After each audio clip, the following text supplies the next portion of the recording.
One of the most challenging aspects of any project is something that sounds really simple when you start talking about it, but gets much more complicated as you dive into it. And that's time management. Say you have a trade show or you have a launch and you really need it on a particular day 4 months from now.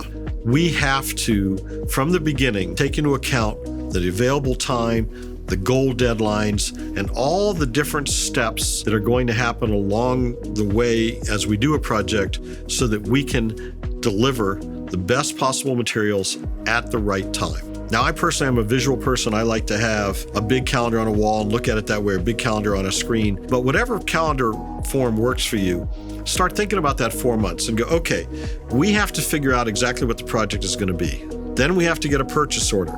Well, let's just say that it takes a couple weeks to go through the process of figuring out what it is.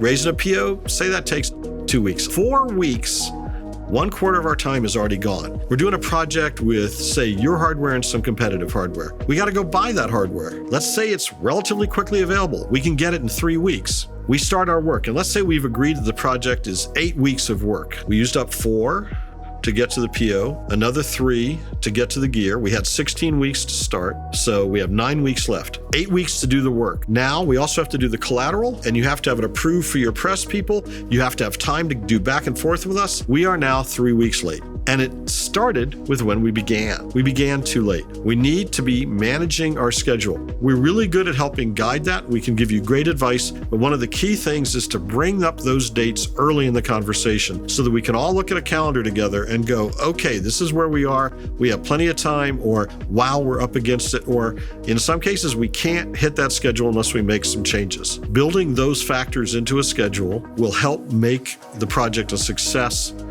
that not only delivers the right stuff, but delivers the right stuff at the right time.